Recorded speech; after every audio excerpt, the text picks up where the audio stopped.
Seminario institucional del Centro de Geociencias.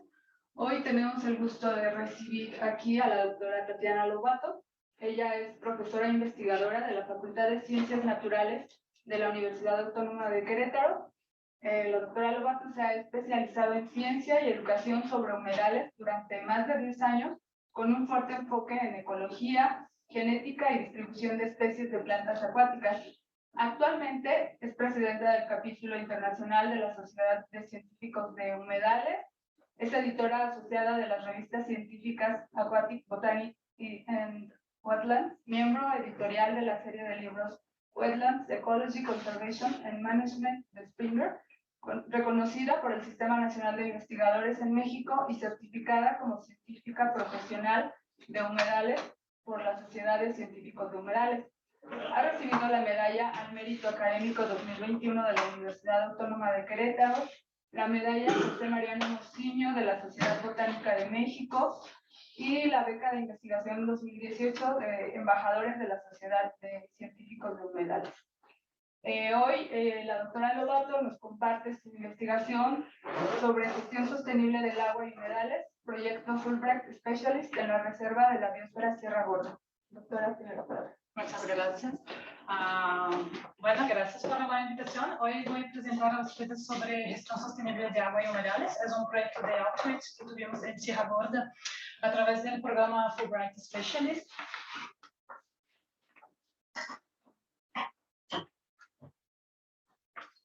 Y bueno, el contenido que les voy a presentar hoy, primero sobre qué son humedales, los servicios ecosistémicos asociados con los humedales, cuánto valen los humedales, y ahí voy a estar asociando todo esto con el proyecto WAC Fulbright Specialist que tuvimos en Sierra Gorda, presentando algunas de las oportunidades que tenemos en gestión, en términos de la gestión sostenible de agua y humedales en Sierra Gorda, finalizando con conclusiones de un cortometraje que es parte de este proyecto.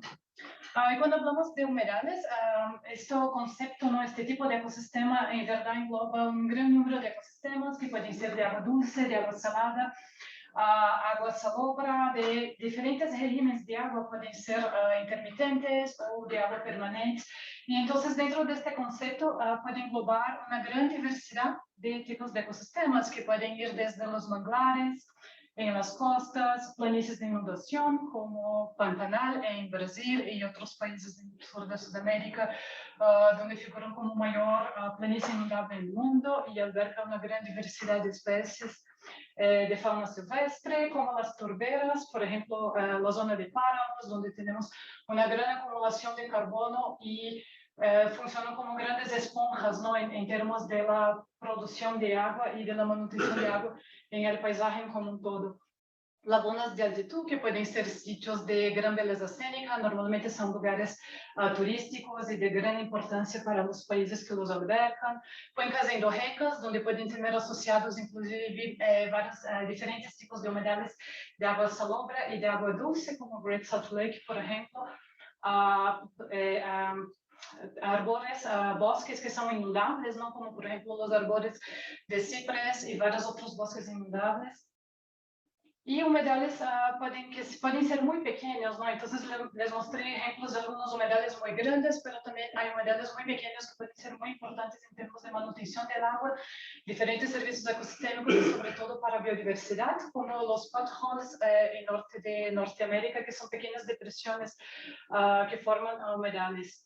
Y también humedales temporales, como el ejemplo acá de sur de Querétaro, donde tenemos una zona muy rica en diversidad de plantas acuáticas, con humedales que tienen un régimen muy fuerte, ¿no? Muy dinámico de agua y que puede secarse completamente durante varios meses del año.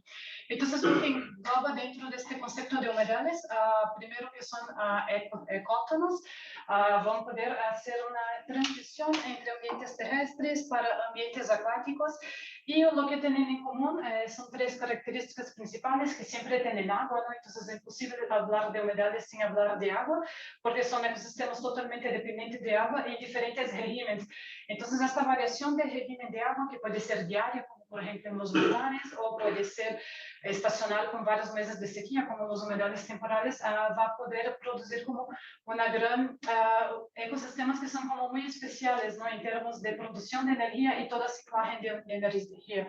Entonces, cuando vemos los humedales, por estar en esta condición de ecótono, ellos pueden ser tanto source, ¿no? Como fornecer energía y como pueden ser también sumideros. Entonces, y participan de toda parte de transformación, ¿no? Lo que les conecta con su potencial para fitorremediación dentro del paisaje.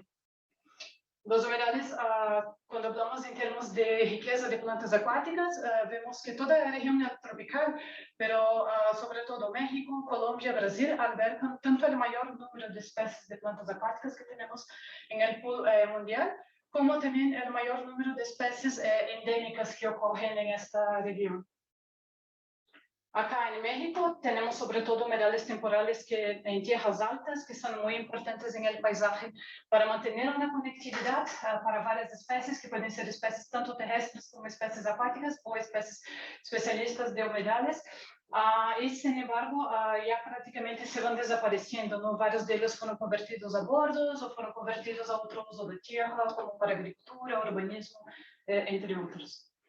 Y entonces, cuando hablamos de humedales, es muy importante conectarlo con las funciones ecosistémicas. Los humedales tienen diversas funciones ecosistémicas y esto básicamente significa cuáles son las funciones, además del propio ecosistema, pero que pueden tener algún valor y que puede ser un valor en términos monetarios, ¿no? Para los humanos. Entonces, hay diversas funciones que los humedales pueden proporcionar en este sentido, que van desde ser importantes para aves migratorias, fornecer hábitat para aves silvestres, pero también pueden fornecer comida, tanto para vida silvestre como para los humanos. Tenemos varios ejemplos de comidas, de alimentos, ¿no? Que vienen de los humedales, como el arroz, que puede ser el arroz oreza sativa, que se consume en todo el mundo, pero también puede ser el arroz salvaje, típico nativo de Norteamérica, como las cizañas.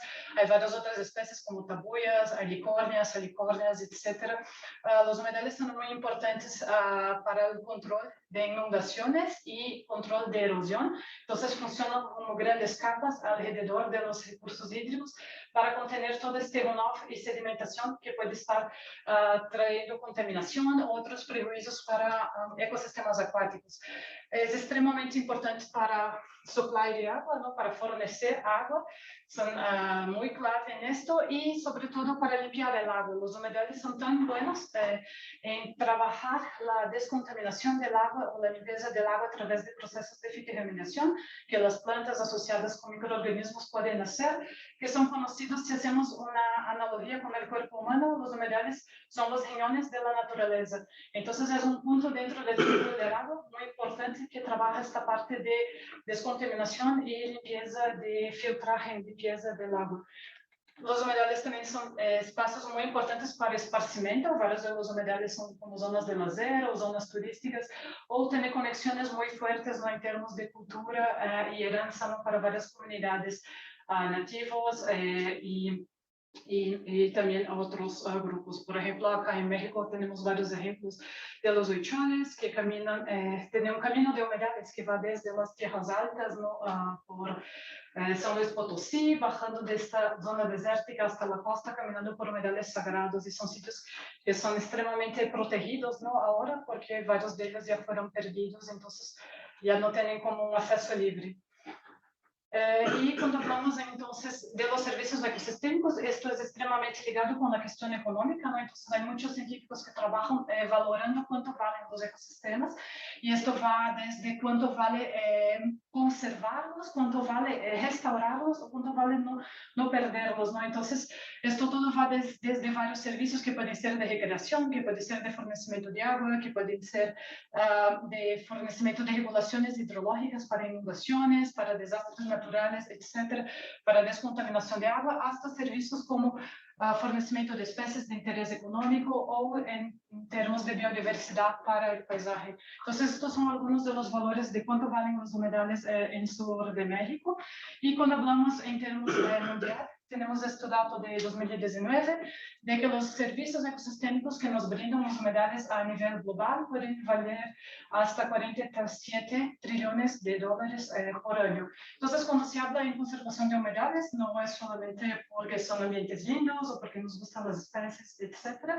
Sí tiene como toda una cuestión económica que puede estar muy involucrada y traer como muchísimos beneficios monetarios, inclusive en términos de conservación de humedales. Entonces, linkando con el proyecto que tenemos en Sierra Gorda, es un proyecto vinculado al programa Fulbright Specialist. Año pasado recibimos un especialista que nos acompañó en la UAC como institución anfitriona durante 4 semanas y tuvimos una expedición en la Sierra Gorda donde estamos colectando como diferentes informaciones y sobre todo trabajando parte de educación con las comunidades rurales en Sierra Gorda. Entonces, este proyecto tiene un carácter muy fuerte en términos del agua y humedales y cómo mejorar el manejo, cómo entender cómo se da el manejo de agua y humedales en Sierra Gorda. Entonces trabajamos con un tripé que es muy basado en educación en ciencias acuáticas, la concientización sobre los humedales y la participación de las partes interesadas locales. Entonces, en términos de concientización sobre humedales, hay varios puntos muy críticos. Por ejemplo, gran parte de la comunidad en la Sierra Gorda, sea de la comunidad académica, también de la comunidad rural y de gobierno y otros actores, realmente no tienen como una concentración muy fuerte ni de qué son los humedales o cuáles son su importancia, y muchos de ellos no saben que habían varios humedales en este paisaje que ya se perdió.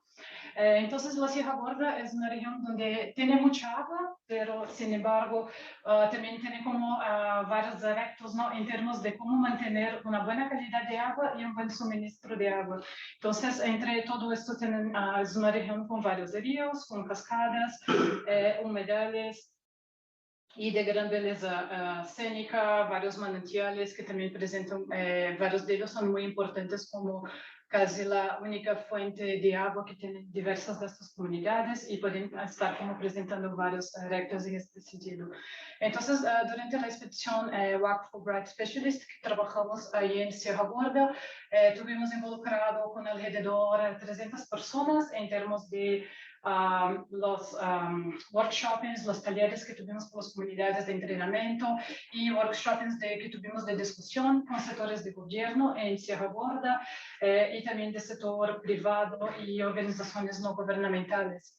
Estuvimos en los 4 municipios de Sierra Gorda, Landa de Matamoros, Pinal de Moles, Jalpan de Ceja y Arroyo Seco, y durante esta expedición estuvimos grabando un documental. Entonces tenemos 14 horas de vídeo grabado entre paisaje y testimonios de varias de las personas que viven en la sierra, un acervo de 4.000 fotos y al final como resultado tenemos 5 cortometrajes y un documental de 1 hora y un libro que está disponible en versión impresa. Está siendo impreso está en Editorial UAC en final de fase de impresión, y vamos a tenerlo disponible en 2 idiomas en forma digital, en inglés y español. Como parte del documental, lo lanzamos el año pasado en febrero, acá en Querétaro, y lo proyectamos en Cineteca Rosalío Solano, en el centro de Querétaro, el pasado 19 de octubre. Y recientemente, en noviembre, fuimos seleccionados para participar del Festival de Derechos Humanos entre arte y documentales de Norte Dakota, donde presentamos nuestra versión en inglés del documental que se llama Water Talks. Está disponible en la página del evento para ver su versión en inglés. Y este es el libro que estamos publicando sobre las perspectivas de gestión sostenible de agua y humedales en Sierra Gorda. También estamos publicando tanto en inglés y en español porque tenemos como diferentes objetivos, ¿no? Con este material. Uno es regresar a Sierra Gorda, distribuir el libro con las comunidades rurales, con representantes gubernamentales y ONGs que trabajan con la temática o que pueden estar asociados con la temática de agua en la región. Sin embargo, también pensamos que la experiencia que tenemos en la Sierra Gorda y los tal vez los problemas, los retos que tiene Sierra Gorda y las soluciones que se presentan en Sierra Gorda pueden ser interesantes como para otras regiones, ¿no? Entonces hay varios problemas en torno del agua, sea del suministro, sea de la manutención de la calidad, sea de la pérdida de ecosistema. Es algo muy común a diferentes regiones del mundo y fue bastante interesante semana pasada cuando estuvimos en Fargo, en el Teatro de Fargo presentando el documental. Al final tuvimos una discusión con la audiencia y varios de los puntos tenían como en común también en términos directos que tienen con el agua. Y bueno, dentro del libro tenemos diferentes sesiones. Una trabajamos con la parte de oportunidades, oportunidades que se pueden tener en la Sierra Gorda de tener un mejor manejo del agua a partir del escenario que tienen en esta región. Acá les voy a presentar sobre dos tópicos en específico, que es la cuestión de los bordos, ¿no? Los estanques naturales y artificiales que pueden tener en Sierra Gorda y la oportunidad que tienen también de ser beneficiado con construcción de humedales en esta región. Acá es un ejemplo en Cuatro Palos, que es una de las comunidades muy turísticas, ¿no? En Sierra Gorda, sobre todo por la belleza escénica, ¿no? De la vista que tienen para Sierra Gorda. Y en esta región, durante muchísimo tiempo tuvieron bastante problema con suministro de agua, ahí no llegan agua en Canadá, entonces lo que tienen ahora, colectan agua de lluvia, entonces gran parte de las familias ahora ya tienen agua. Sin embargo, si ven el documental van a ver algunos de los testimonios de personas que cuando niños tenían que caminar bajo la montaña para ir hasta el manantial, colectar el agua, traer esta agua para tener en casa. Entonces, alrededor de 5 horas para tener un poco de agua en su vivienda. Entonces, es algo que ahora son muy beneficiados, no teniendo el manejo de colecta de agua de lluvia. Lo colectan a través de los techos y algunas de las familias tienen derechos que pueden colectar el agua de la neblina del aire, el agua que está en el aire y pueden tener así. Otro manejo muy tradicional que trabaja en esta región es la construcción de los bordos, ¿no? Entonces son pequeñas excavaciones en el paisaje que pueden acumular agua de la lluvia. Normalmente en toda Sierra Gorda y también en otras regiones del estado de Querétaro y otras regiones de México, estos bordos son más destinados para el ganado, para que tengan agua para el ganado, pero como pueden ver en la foto, el agua tiene una calidad muy terrible, no es necesario ni hacer ningún tipo de análisis, solo viendo el color, la cantidad de sedimentación, ¿no? Que tiene dentro de esta agua. Es un agua que tiene una calidad que ni para humanos, ni para el ganado, ni para la fauna silvestre es algo interesante o atractivo o adecuado, ¿no? Entonces, hay varias cuestiones que discutimos en el libro con relación al manejo que pueden trabajar para tener una mejor calidad de agua acá. Acá, obviamente, tienen que trabajar medidas para contener runoff, pueden tener zonas de humedales dentro del área de bordo para que puedan tener plantas y tener como esta filtraje y mejora de calidad de agua y formar un hábitat. Entonces, en este contexto les muestro una otra foto que es un otro bordo también en una comunidad en Arroyo Seco, en las montañas por Tepozé. Ahí es bastante interesante porque pueden ver que acabaron de excavar, ¿no? Entonces, básicamente, conversando con las personas de Sierra Gorda, cómo manejan la construcción de los bordos es algo totalmente aleatorio. No hay como directrices de cuál tamaño es el bordo o cuál forma es el bordo o el tipo de sustrato que tiene, ¿no? Que puede variar de una microregión para otra dentro del mismo paisaje y puede ser más favorable o no para mantener el agua. Entonces, básicamente, ellos construyen el bordo de acuerdo con cuántas horas máquina el municipio les regala a la comunidad. Entonces, tienen un tanto horario para cavar y este horario que excavan. Y como no tienen ningún tipo de manejo del bordo, simplemente lo excavan y lo dejan al tiempo, el ganado entra, camina. Entonces, tienen un escenario que es como bastante desolador, no tienen nada de plantas acuáticas, nada de vida, tienen una calidad de agua muy comprometida, sobre todo por runoff que pueden tener en esta zona y pueden ser muy beneficiados, por ejemplo, primero sacando el ganado del bordo, trabajando con construcción de humedales. Entonces, la idea no es que el ganado no debe tener acceso al agua, pero se pueden construir pequeños bebederos y que pueden el ganado tener acceso al agua de mejor calidad afuera del bordo. Con esto pueden ser beneficiados por diferentes aspectos, como por ejemplo cuando el ganado entra al bordo, el ganado tiene un cierto peso, entonces toda compactación de suelo que puede tener puede ser perjudicial en este sentido. También va a matar las plantas que por ventura pueden venir a crecer. El ganado también le gusta comer las plantas acuáticas. Varias de las plantas acuáticas, si vamos a ver con relación a sus usos, varias de ellas tienen potencial para especies forrajeras, pueden ser utilizadas para alimentación, son altamente proteicas y tienen varios beneficios, y el ganado come las plantas. Entonces, esto es un caso también que con el ganado teniendo acceso al bordo, nunca se va a formar una zona de humedales. El tercero caso es que también el ganado puede defecar dentro del bordo, entonces esto altera la química del agua, vas a tener diferentes tasas de nitrógeno, etcétera, y esto puede no ser favorable para que se formen creación de plantas. Se trabaja una parte de restauración de humedales, sacando al ganado primero de su acceso al bordo, formando franjas para contener como runoff, pueden crear un espacio que puede ser inclusive muy atractivo para la comunidad. Entonces, son comunidades rurales que tienen algún interés en tornarse turística, puede hasta virar un punto turístico y de esparcimiento, o para la propia comunidad también puede ser un lugar muy interesante para ir a hacer un piquenique o para sentar a leer, etc. Entonces, pueden como que formar un nuevo hábitat. Y con esto te forman también un nuevo hábitat para vida silvestre, ¿no? Entonces, a partir que comienzas a conformar plantas, vas a tener todo lo que viene junto con las plantas acuáticas, van a haber invertebrados acuáticos, vienen culebras, vienen sapos, y formas como toda una cadena de lo que se forma dentro de un ecosistema, formando zonas de humedales. Entonces, varias actividades que a veces pueden ser hasta simples y sin tanta inversión económica, pero que pueden traer también muchos beneficios para las comunidades de esta región. Esto puede ser tanto para los bordos grandes como esto, como también para bordos pequeños. Acá es otro ejemplo interesante. Esto era un humedal natural, inclusive también en documental tenemos un testimonio sobre esto que es particularmente interesante. Este año pasado fue un año bastante lluvioso en Sierra Gorda, entonces época que visitamos varios de los lugares estaban transbordando y con mucha agua. Sin embargo, ellos pasan varios meses también a veces sin agua.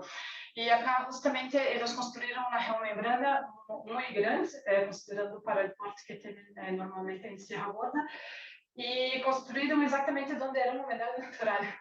Entonces, en pasado, en esta zona, era una zona muy importante para aves migratorias, llegaban pelicanos y podían estar varios meses en esta zona de humedal, tenían plantas acuáticas y tenían toda una dinámica de un ecosistema de humedal, pero vieron que este lugar era un lugar que acumulaba el agua y podía ser el mejor lugar para una geomembrana, lo que tal vez fue una decisión bastante errónea, y construyeron la geomembrana destruyendo este local. Entonces, ahora las aves acuáticas, pelicanos migratorios, etcétera, ya no llegan más a este local, y tampoco tienen, como es una geomembrana, ¿no? Con plástico, etcétera, ya no tienen nada de plantas acuáticas y no tienen, las plantas acuáticas inclusive pueden ser muy importantes como alimento para este es el pato mexicano, que también es una especie migratoria y bastante amenazada y está comiendo, haciendo acerca de persicales, que es una planta muy importante también para el alimento de estas aves migratorias. Entonces, acá es un ejemplo bastante interesante de un lugar donde había humedad y que puede tener gran importancia biológica y ecológica para la región, y tampoco lo tienen como conciencia de lo que perdieron. Cuando hablamos en términos de construcción de humedales, hay varios ejemplos. Y acá les muestro un diseño esquemático, es un diseño que tenemos en el libro también. Básicamente para humedales de tratamiento, lo que tienes es un contenedor con sustrato, plantas acuáticas que van a crecer. Las plantas acuáticas pueden ser de diferentes tipos, emergentes, pueden ser flotadoras libres, flotadoras enraizadas, y también estar sumergidas, ¿no? Entonces hay diferentes formas de vida de plantas acuáticas y diferentes funciones ecológicas, ¿no? Que pueden tener cuando se forma un ecosistema. Pero básicamente, si es un humedal de tratamiento, vas a tener un effluent donde va a entrar un agua que puede ser un agua más contaminada, por ejemplo, aguas grises de una residencia o aguas grises de una ciudad entera, y ella va a pasar esta agua va a pasar por un flujo y vas a tener un efluente, donde tienes un agua que sale con una calidad mejor de lo que entró a través de los procesos de fitorremediación. Obviamente esto todo depende de varios factores, ¿no? Del tamaño que tienes este humedal, de la forma, de la declinación, del tipo de resiliencia, cuánto tiempo el agua pasa por el sistema y de las especies que se estén conformadas también en este ecosistema.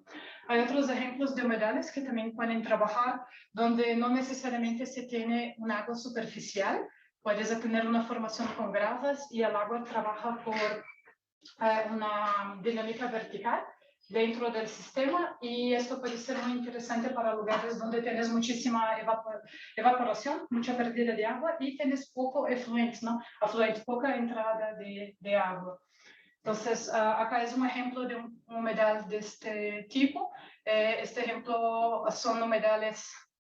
Son plantas acuáticas, sin embargo, no se ven en el agua está pasando por abajo, no tienes gravas, esto es una zona bastante desértica en Israel, y estos humedales están en una zona bastante de destaque, que es una área de paseo para esparcimiento, caminadas, y estos son humedales de tratamiento, ellos tratan todas las aguas grises que vienen de este conjunto residencial.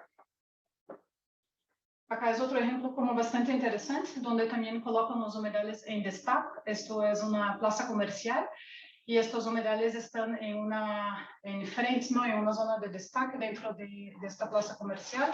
Acá pueden ver tanto esta parte arriba como abajo son zonas de humedales. Tienes diferentes plantas emergentes y abajo plantas flotadoras y hasta peces también.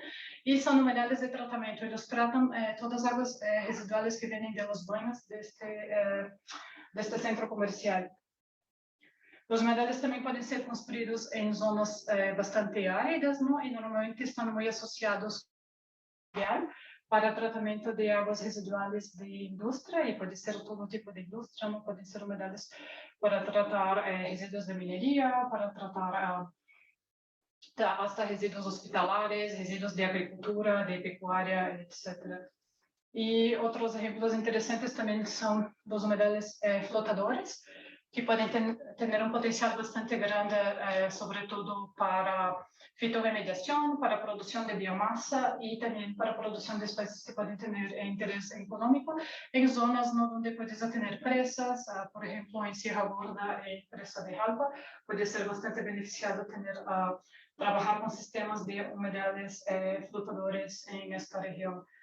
Algunos aspectos con relación a biomasa, por ejemplo, hay varios ejemplos de donde se trabaja producción de briquetes para, en vez de usar leña, ¿no? Madera para quemar, para cocina o para aquecer hogares, se pueden trabajar con compactos de plantas acuáticas y tienen un gran potencial para eso en términos de biomasa. Entonces se pueden trabajar humedales que pueden tener más de una utilidad, no solo para fitorremediación, pueden tener un carácter estético, como el ejemplo de la plaza que les mostré anteriormente, o dentro de un lago puedes trabajar con especies con bonito diseño y muy estético y que pueden ser beneficiosos en este sentido, sobre todo en lugares turísticos, pero también pueden ser otras especies para interés medicinal. Casi 30% de especies de plantas acuáticas tienen potencial comprobado científicamente para uso medicinal. Hay muchas especies con potencial ornamental, hay muchas especies con potencial alimenticio, hay potencial para forraje también y otros, y producción de energía, etc. Bueno, si les interesa un poco más fitorremedios. ¿Qué pasó esto?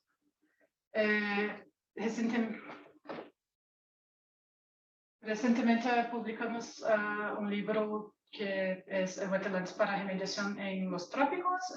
Está en fase final de press en Springer, entonces si les interesa también conocer más sobre este tema, en este libro tenemos como varios ejemplos en diferentes lugares en el mundo, trabajando también con diferentes sectores, ¿no? Como desde el sector industrial para el sector rural, y cómo se puede aplicar técnicas de utilización de humedales para mejorar los procesos en términos de gestión de agua.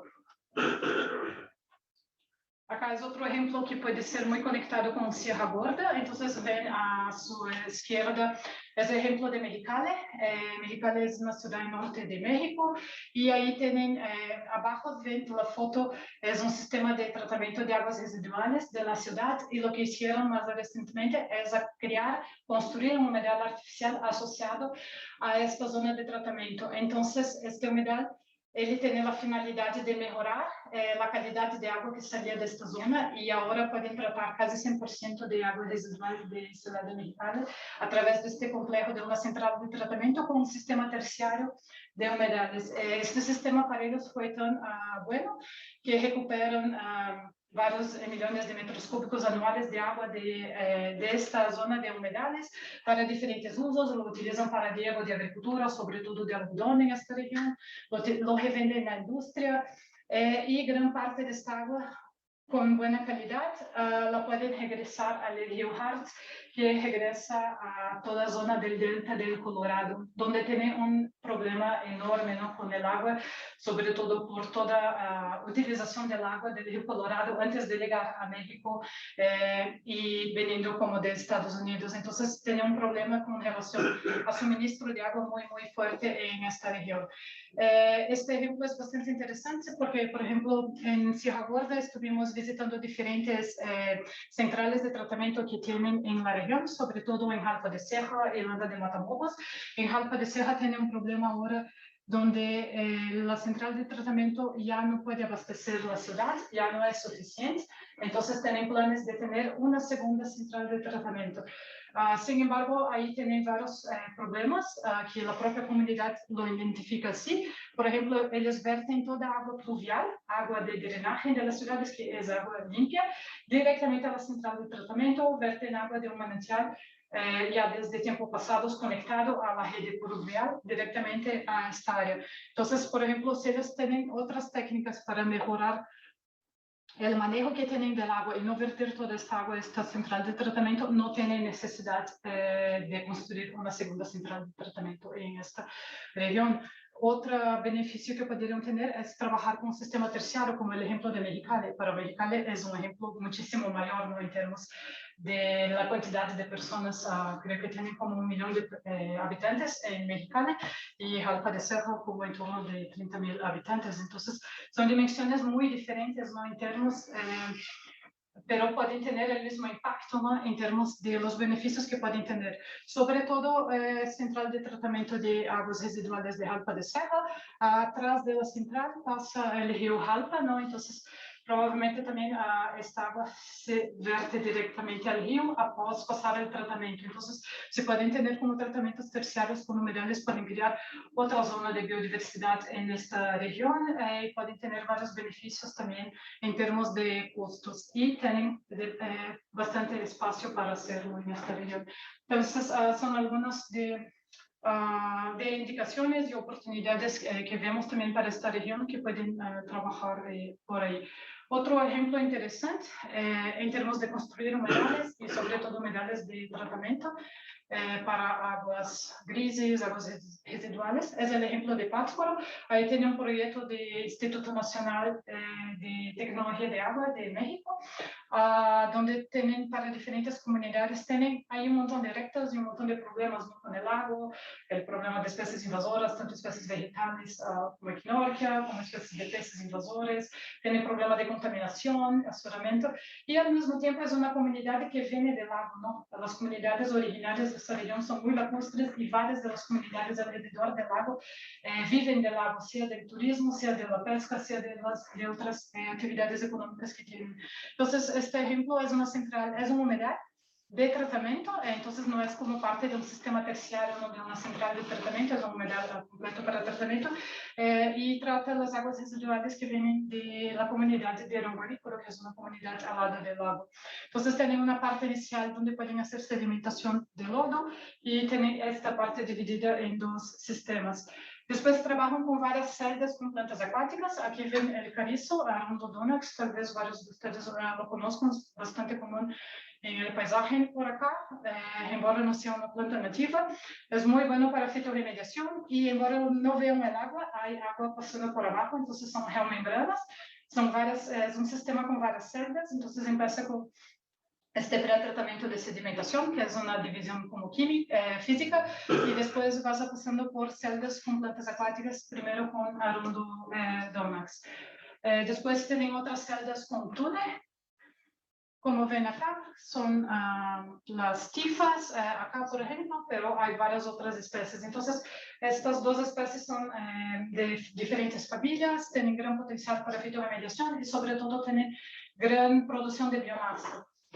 A partir de estas celdas con plantas acuáticas pasan para otras celdas donde tienen lagos abiertos, que también podrían trabajar con otras plantas acuáticas flotadoras, por ejemplo. En este caso no lo están trabajando. Y lo interesante es que en esta comunidad en particular pasan por varias secuencias de celdas y al final llegan a celdas donde tiene alcatraz, que es una planta muy importante en esta región, sobre todo porque los utilizan en sus ceremoniales y los colocan en los cementerios, etc. Entonces es una planta que puede tener un interés económico para esta comunidad o un interés como más cultural. Acá es el ejemplo de ellos trabajando, produciendo alcatraz dentro de un sistema de humedales, pero pueden ser otras plantas también con diferentes intereses. O, por ejemplo, el propio tule es una planta muy buena para fibra, tiene diferentes utilidades para trabajos de artesanía. Podrían utilizarla. No la utilizan ahí específicamente dentro de este sistema, pero podrían potencializar mucho más el sistema de humedal que tienen ahí. Al final de esta zona de las celdas con alcatraz, el agua ya está limpia y la verten al río. Entonces, es un proyecto como bastante interesante que tienen ahí y que tienen mucho potencial de aplicar esto también en Sierra Gorda, ¿no? En vez de verter en gran parte de Sierra Gorda y muchas de las localidades que visitamos están vertiendo agua residual de las residencias, de los pueblos, directamente a los recursos hídricos. Hay un caso bastante extremo donde visitamos un manantial con aguas súper limpias y entonces usted puede ver esto filmado y personal de gobierno nos mostrando esto. Al lado verten toda agua de un matadouro de puercos y después toda agua de la comunidad directamente, sin ningún tipo de tratamiento. Entonces es algo totalmente absurdo, que tienen agua limpia, pero al mismo tiempo no la tienen.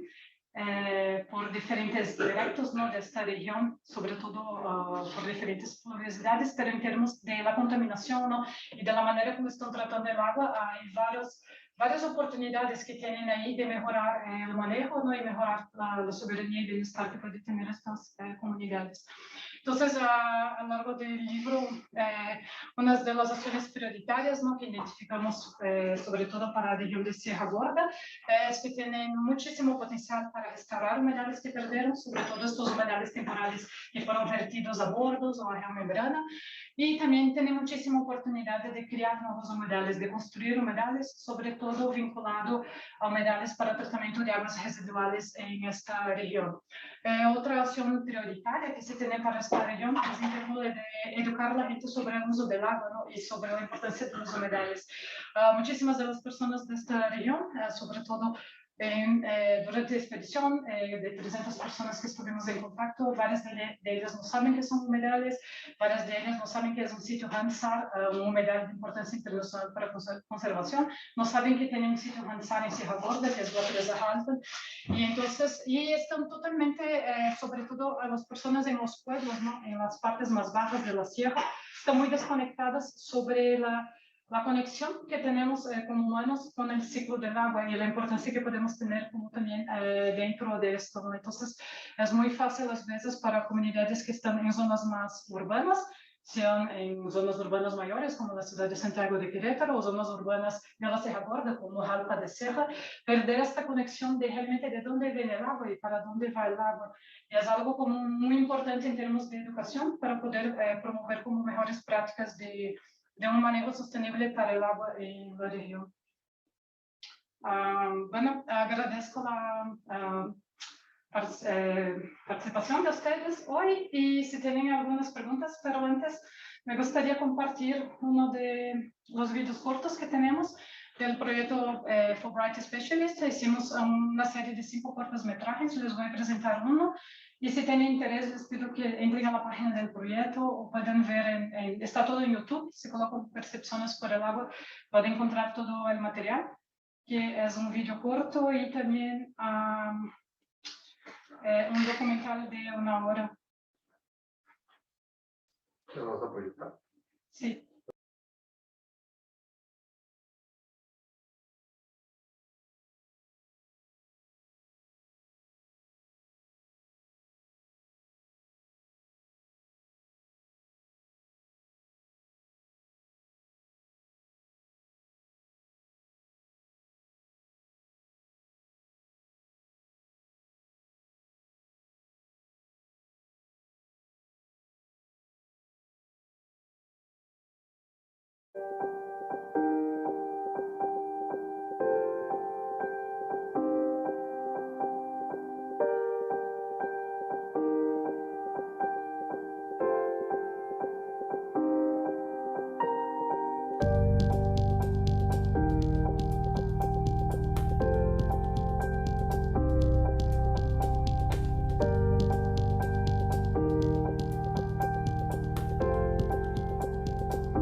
No, ahorita, bueno, si se seca demasiado, pues sí hay que buscarle.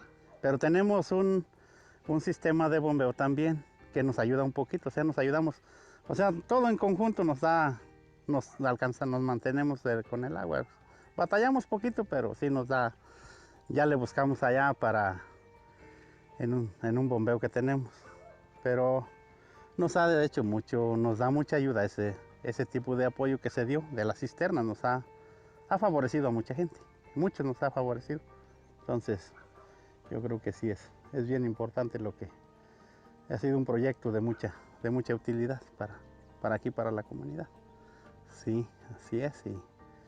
Y pues antes era más difícil, hoy ha sido más fácil para obtener el agua. Así está.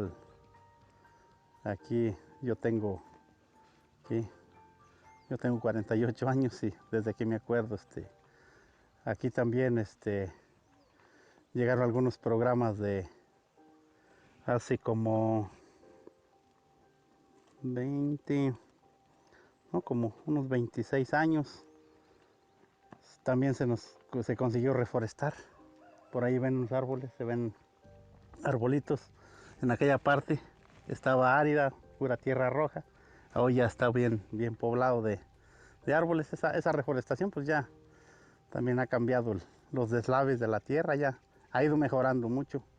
Sí, nos ha beneficiado en ese aspecto, toda esa arbolada. Vaya.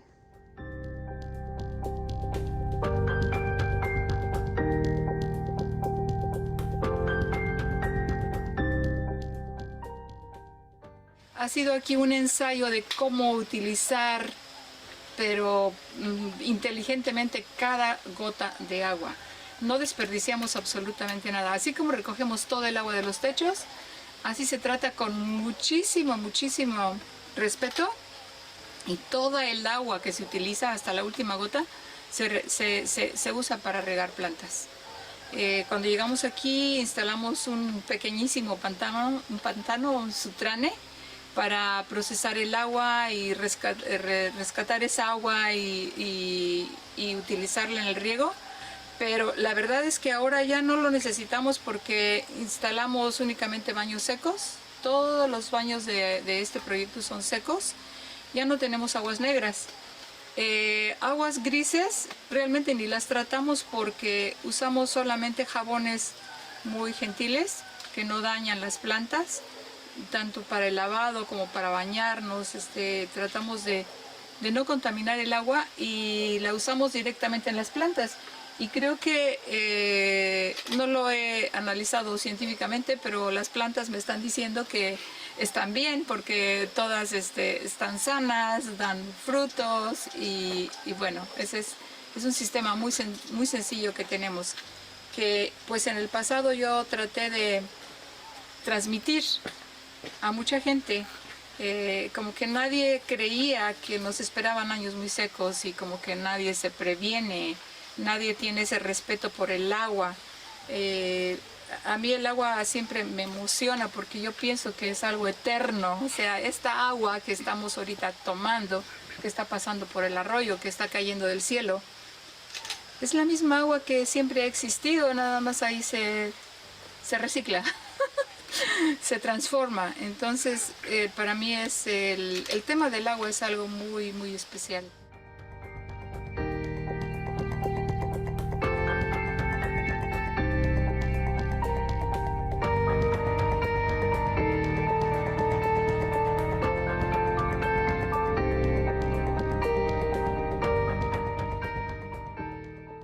Nosotros antes sufríamos mucho de agua potable, el agua es muy escasa en tiempo de sequías.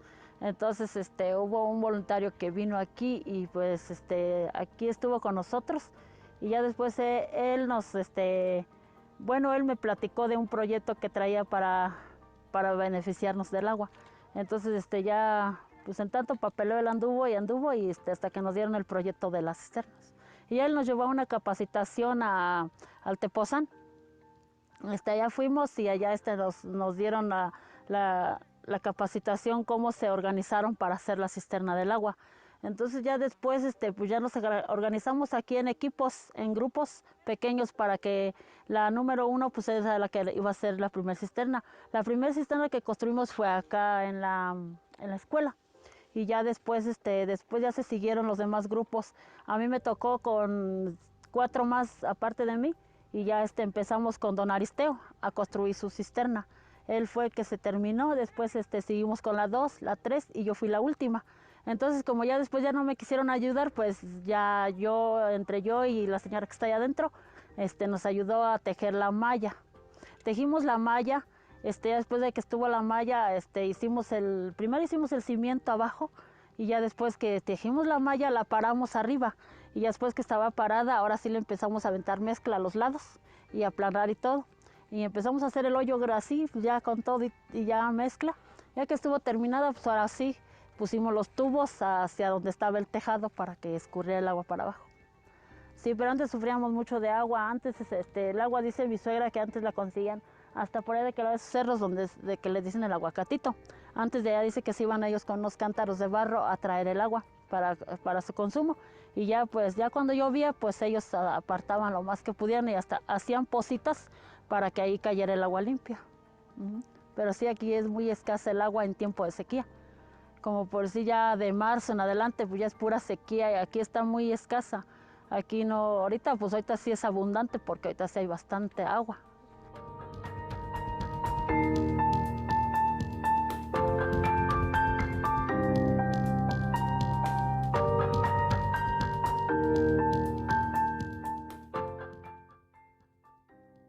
Donde vivimos tenemos la captación de agua. El agua sí se reutiliza. Ahorita no toda, pero gran parte sí. Tratamos de no usar jabones o cloros. Más que nada buscamos jabones que no sean muy fuertes, muy contaminantes. La otra en el área que tenemos, ahí vivimos, es un espacio aproximadamente de unos 30 por 70. Que de hecho en esa temporada reforestamos alrededor de 100 plantas nativas, me imagino. Lo que es el chijol, lo que le llaman flor de mayo, mocoque, mora, aquiche, capulín, guayabilla, y me faltan otras por ahí. Eso, las hemos reforestado. La otra hemos hecho le podría decir yo que también es como captación de agua. Sacamos un nivel y sembramos los árboles y hicimos una zanja arriba de donde sembramos. Entonces, como ahorita cuando llueve, esa zanja se inunda de agua y se infiltra. Entonces voy a tener más humedad. Toda la materia orgánica que se produce dentro, vamos haciendo un acolchado, ¿sí? Y nos hace ahorrar mucha agua, porque si no llueve, no sé, en un mes ahorita que estén chiquitos, tal vez tenga suficiente humedad todavía.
Porque no todas Pero ¿estás hablando de tratamiento de agua o de producción de energía? ¿Estás hablando de la de producción de energía o Producción de de energía. tratamiento de agua? Producción de energía no se puede, digamos, en la parte de la represa. Ah, sí, podríamos asociar humedales. Y, por ejemplo, también para tratamiento, muchas de las ciudades utilizan métodos químicos, ¿no? Que son más costosos, pueden ser muy eficientes, pero también necesitas menos área. Entonces, sobre todo en grandes ciudades y áreas urbanas suelen utilizar más métodos que pueden ser más costosos, pero que necesitas menor área para esto. Pero sobre todo para comunidades rurales y otras ciudades donde tienes esta disposición de espacio, pueden rápidamente utilizar humedales para tratamiento. Inclusive en México, en torno de los datos que tienen de Conagua, como 20-30% de centrales de tratamientos de agua tienen asociados alguna parte con humedales ya. Y en varios lugares hay reportes de ciudades, porque cuando montas los proyectos no pasan por todas las licitaciones, hay muchas decisiones de gobierno y etcétera. Entonces varias ciudades a veces deciden por tener centrales más modernas y que trabajan mucho más con procesos químicos y todo más. Sin embargo, no tienen el dinero para instalan y después no tienen recursos para mantenimiento o a veces no tienen también una expertise para seguir manteniendo, sobre todo con todo este problema que hay cuando cambian de gobiernos y no dan continuidad a los proyectos. Entonces, por ejemplo, el caso del lago de Pátzcuaro es bastante interesante porque varios de los pueblos tienen unidades para tratamiento de aguas residuales de las comunidades lacustres, ¿no? De lago de Pátzcuaro, pero varios no están funcionando y cuando vas a platicar con las personas es simplemente, no, pero inclusive cuando visitamos no decían, no, pero es que esto construyeron del otro proyecto y la persona que cuidaba nunca nos pasó el conocimiento y cómo son de diferentes partes o cosas así. Entonces, a veces hay muchos problemas con tener más tecnología si no tienes después como la capacitación o no tienes el dinero para mantenimiento. Entonces, en términos de humedales, tienes como costos de mantenimiento muy bajos. Si tienes un buen sistema montado con un buen diseño del humedal, plantas elegidas que pueden ser interesantes para esta área, que están adaptadas a la región, que tienen capacidad de débito remedial, tienes un buen tiempo de residencia del agua, todo esto tiene que ver con profundidad, tiene que ver con declive, tiene que ver con la forma, hasta si tienes una o dos entradas de los afluentes, te puede modificar la eficiencia del sistema. Entonces, si tienes realmente un buen diseño, es un sistema que tiene un mantenimiento muy bajo, entonces puede ser muy adecuado para locales donde a largo plazo no tienes como este mantenimiento o apoyo financiero, ¿no? Para seguir manteniendo el proyecto que puede ser más costoso.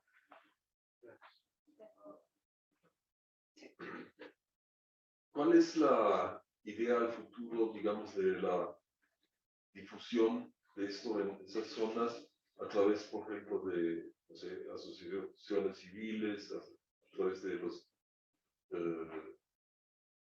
¿cómo se llaman? Los ejidos, o, no sé, los... Sí, este proyecto tiene un carácter de concientización muy fuerte, ¿no? Es un proyecto que al inicio empezó muy como pequeño en términos de la dimensión que podía tener, porque es una beca que tiene de Fulbright Specialist, donde especialistas de Estados Unidos van a otras partes del mundo para pasar una estancia que puede ser de 2 a 6 semanas, en este caso estuve 4 semanas.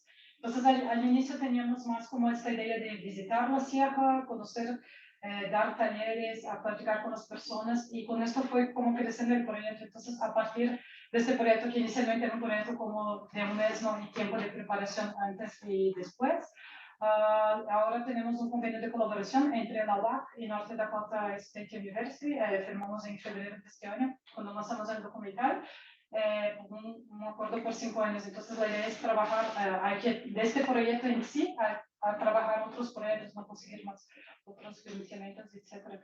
Pero más de manera inmediata ahora estamos, todo el material que tenemos digital, no tanto los documentales, están todo en YouTube, y también el libro va a estar en ebook. Entonces ahora en enero, entre enero y febrero, vamos a estar visitando las mismas comunidades que estuvimos en el proyecto para regalar el libro. Entonces, para las comunidades rurales, para representantes de gobierno, dejar en las bibliotecas de los campos de la UAC, en la Sierra y de algunas otras escuelas, vamos a estar distribuyendo gratuitamente el libro. Y también el libro digital, ¿no? Que puede tener un alcance bastante grande. Durante el proyecto, cuando visitamos, fue como bastante un poco recto, porque estábamos dando los talleres y hicimos varios trabajos de discusión donde invitamos diferentes actores de sociedad civil sobre este urbanismo más pequeño, la sociedad ecológica de Sierra Gorda, y también representantes de gobierno como Guadalupe, que es la directora de CONAMP, ¿no? Para Sierra Gorda, y estuvieron representantes del municipio. Entonces fue bastante interesante porque los colocamos todos para platicar juntos, y la idea era como, ustedes tienen que platicar entre ustedes, porque ustedes están en la región y ustedes están sufriendo las consecuencias o pueden tener los beneficios, ¿no? De la manera como la manejan.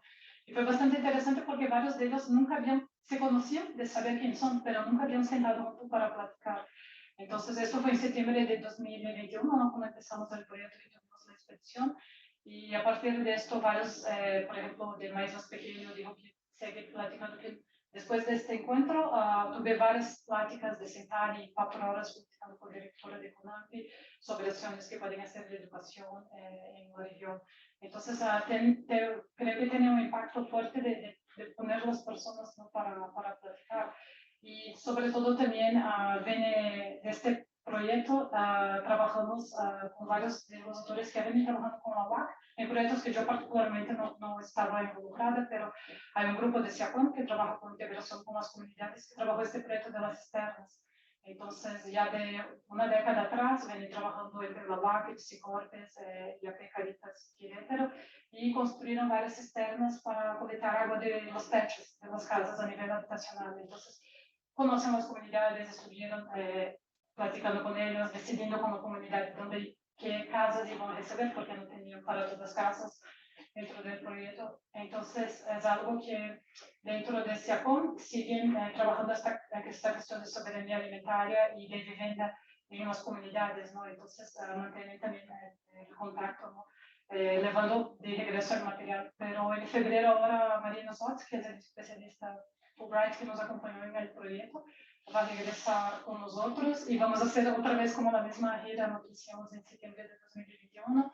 Y la idea es pasar el documental, llevar pantalla y material para proyectar, hacer como cine en las comunidades, proyectar el documental, discutir sobre el documental y entregarles el libro y preguntar también a partir de, porque hicimos como talleres, como cursos con ellos en 2021, preguntar a ellos qué cambió, ¿no? De la manera como están trabajando o qué piensan hacer enseguida, y ver oportunidades de hacer proyectos futuros, ¿no? Yo veo gran potencial de tener proyectos para construcción de humedales, de restaurar las zonas de bordos, ¿no?, que tienen en estas comunidades.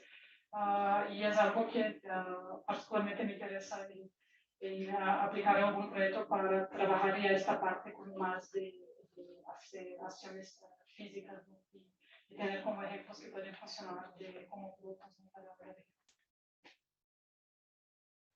vida. Yo quería hacer una pregunta pequeña, y es si los humedales que tratan aguas residuales generan algún tipo de residuos como los que van a tratarse posteriormente. Sí, pueden generar, también pueden ser utilizados para adobo y puedes dejar para secar. Entonces, pero a veces son mantenimientos que pueden ser de 5 a 10 años de hacer limpieza. Todo depende del manejo como lo trabajas. Y también la biomasa, ¿no?, el manejo de crecimiento de biomasa y de sacar biomasa. Entonces, la idea, un poco de lo que no trabajan en el caso de Pátzcuaro, por ejemplo, no utilizan la biomasa para nada, pero hay varios potenciales que podrían usar, pero para eso hay que tener también el conocimiento de lo que quieren hacer, porque no la puedes, cuando la colectas hay que tener un tratamiento, la manera de secar, hay que tener espacio, pero todo esto también son oportunidades que pueden tener otras fuentes de renta para la comunidad. ¿Alguna otra pregunta? Bueno, agradecemos nuevamente